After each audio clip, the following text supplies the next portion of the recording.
Stories about flying, जिसका हिंदी अर्थ होगा उड़ान के बारे में 2 कहानियां। सबसे पहले कहानी का नाम है हिज फर्स्ट फ्लाइट, उसकी पहली उड़ान। छोटा समुद्री पक्षी अपनी बाहर निकली हुई चट्टान पर अकेला था। उसके 2 भाई और बहन पहले ही दिन उड़ान भरकर जा चुके थे। यह उनके साथ उड़ने से डरता था। किसी प्रकार जब उसने चट्टान के किनारे पर दौड़ लगाई और पंख फड़फड़ाने का प्रयत्न किया तो वह डर गया। नीचे समुद्र का बड़ा फैलाव था तथा नीचे की ओर इतना लंबा रास्ता था, मीलों नीचे उसे निश्चित रूप में लगा कि उसके पंख उसकी सहायता नहीं करेंगे। इसलिए उसने अपना सिर झुकाया और दौड़कर चट्टान के नीचे वह अपने सुराख में चला गया, जहां यह रात को सोया।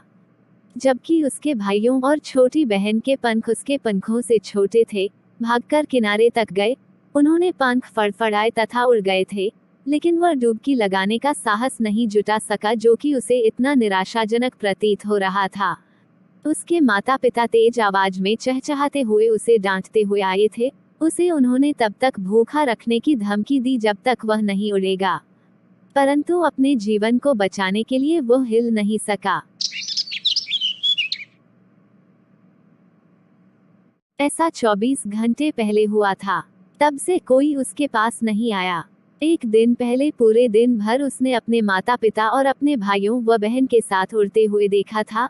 वे उन्हें उड़ने की कला में निपुणता प्राप्त करने, लहरों पर तैरने तथा मछली पकड़ने के लिए डुबकी लगाने की शिक्षा दे रहे थे। वास्तव में उसने अपने बड़े भाई को उसकी प्रथम हेरिंग मछली पकड़ने और उसे निगलते हुए देखा था।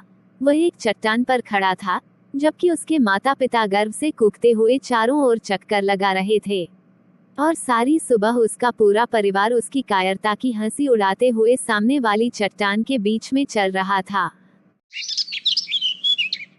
अब सूर्य आकाश में ऊपर चढ़ रहा था। उसकी चट्टान, जिसका मुंह दक्षिण की ओर था, पर तेज धूप थी। उसने गर्मी महसूस की क्योंकि उसने पहली रात से कुछ नहीं खाया था। वह धीरे से चट्टान के किनारे पर गया और एक टांग को पंखों के नीचे छुपाकर एवं दूसरी टांग पर खड़े होकर उसने अपनी एक आंख मूंद ली और फिर दूसरी ओर उसने सोने का बहाना किया। फिर भी उसकी ओर कोई ध्यान नहीं दिया। उसने अपने भाई तथा बहन को अपनी गर्दनों में सिर छुपाकर पठार पर उगते हुए देखा था। उसका पिता अपनी सफेद पीठ पर अपने पंखों को साफ कर रहा था। केवल उसकी माँ उसकी ओर देख रही थी। वो एक पठार पर ऊंची जमीन पर खड़ी थी तथा उसकी सफेद छाती आगे की ओर निकली हुई थी। कभी कभी वह अपने पैरों में पड़ी मछली को काट रही थी तथा फिर अपनी चोंच को दोनों ओर से चट्टान पर रगड़कर साफ कर रही थी।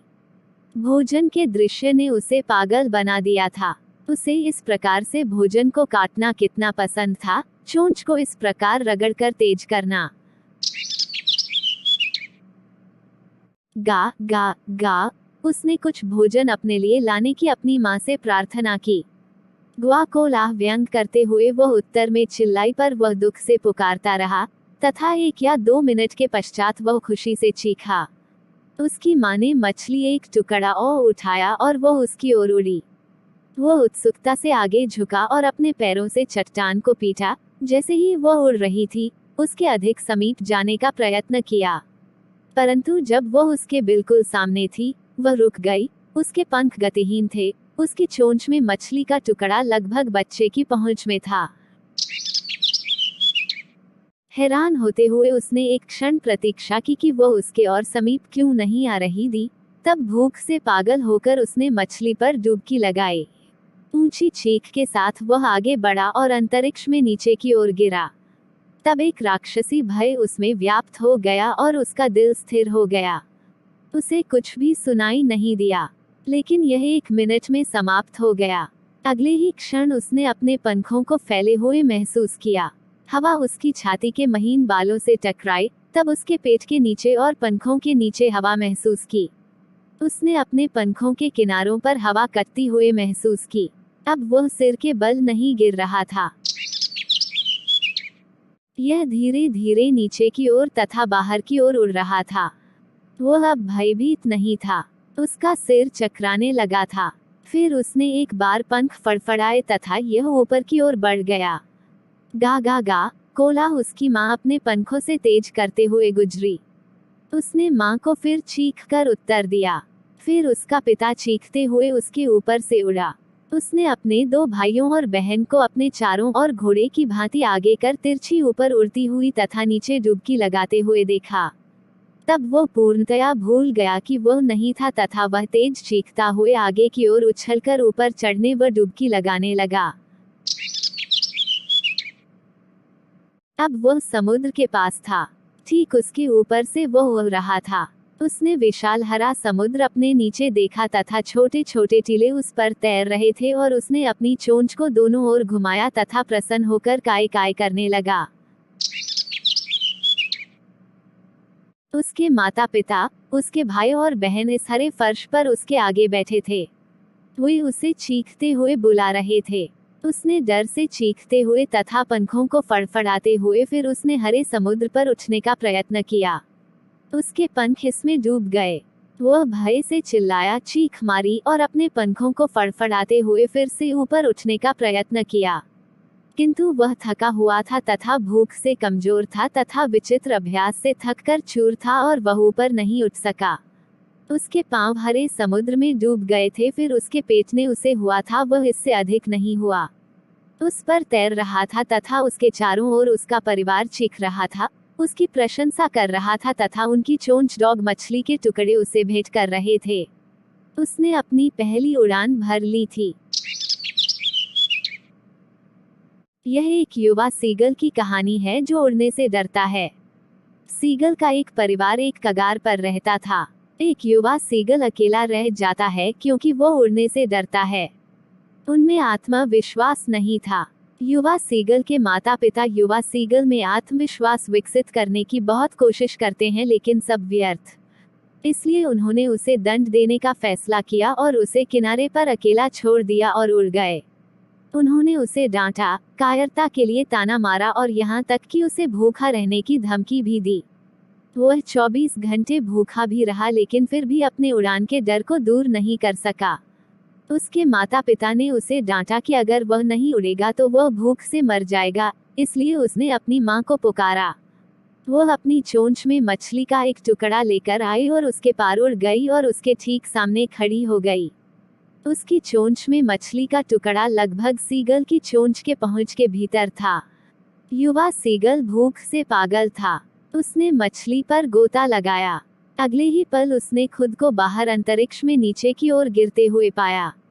सहज रूप से उसने अपने पंख फैलाए और हवाओं को अपने पंख और पेट के नीचे महसूस की।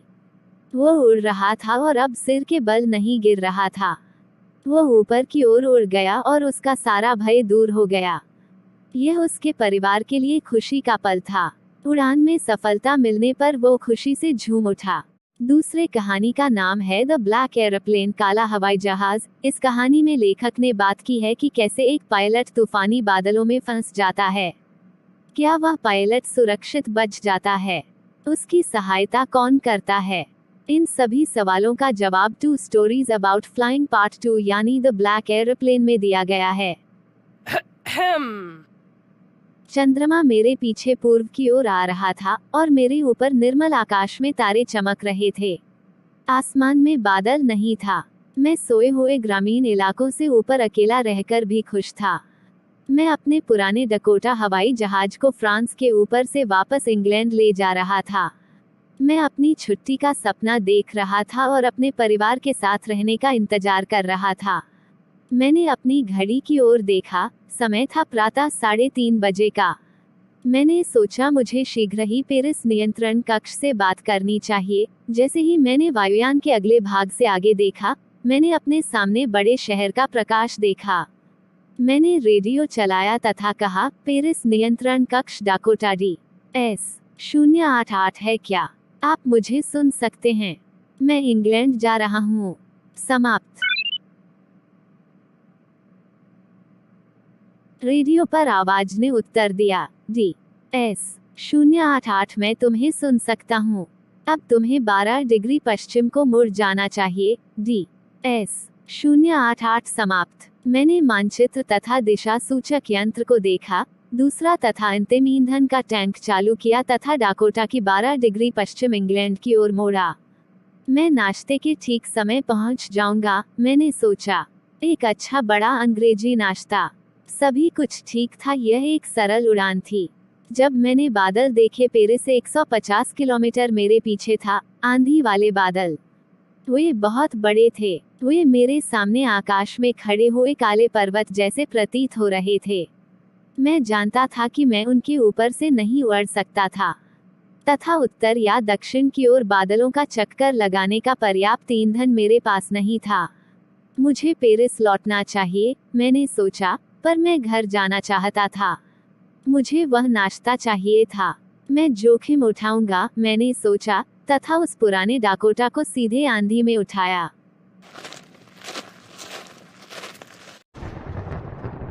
बादलों के बीच अचानक सभी कुछ काला था। वायुयान के बाहर कुछ भी देखना असंभव था। पुराना वायुयान हवा में उछला तथा मुड़ा। मैंने दिशा सूचक यंत्र देखा। मैं अपनी आंखों पर विश्वास नहीं कर सकता था। दिशा सूचक यंत्र भी अचानक खराब हो गए। दूसरे यंत्र भी अचानक खराब हो गए। मैंने रेडियो चलाने का प्रयत्न किया। पेरिस नियंत्रण कक्ष, क्या आप मुझे सुन सकते हैं? कोई उत्तर नहीं मिला। रेडियो भी खराब था। मेरे पास न रेडियो था, न दिशा यंत्र, तथा मैं देख भी नहीं सकता था कि मैं कहाँ हूँ। मैं आंधी में खो गया था। तब अपने काफी समीप काले बादलों में मैंने एक दूसरा वायुयान देखा। उसके परों पर प्रकाश नहीं था, पर मैं उसे अपने आगे आंधी में उड़ता देख सकता था। मैं चालक का चेहरा अपनी ओर मुड़ा हुआ देख सकता था। दूसरे व्यक्ति को देखकर मैं प्रसन्न था। उसने एक हाथ उठाया तथा हिलाया। मेरे पीछे आओ, वह कह रहा था। मेरे पीछे आओ, वह जानता था कि मैं खो तूफान में चुका हूँ। मैंने सोचा, वो मेरी सहायता करने की कोशिश कर रहा है। उसने धीरे धीरे अपना वायुयान उत्तर की और मेरे डाकोटा के आगे मोड़ा ताकि मेरे लिए उसके पीछे जाना अधिक सरल हो सके। एक आज्ञाकारी बच्चे की भांति उस अजनबी वायुयान के पीछे जाते हुए मैं प्रसन्न था। आधे घंटे बाद भी वह अजनबी काला वायुयान बादलों में मेरे आगे था। अब केवल 5 या 10 मिनट और उड़ने का पेट्रोल पुराने डाकोटा में बचा था। मुझे फिर डर लगने लगा था, परंतु तब उसने नीचे जाना आरंभ किया तथा मैं आंधी में से उसके पीछे गया।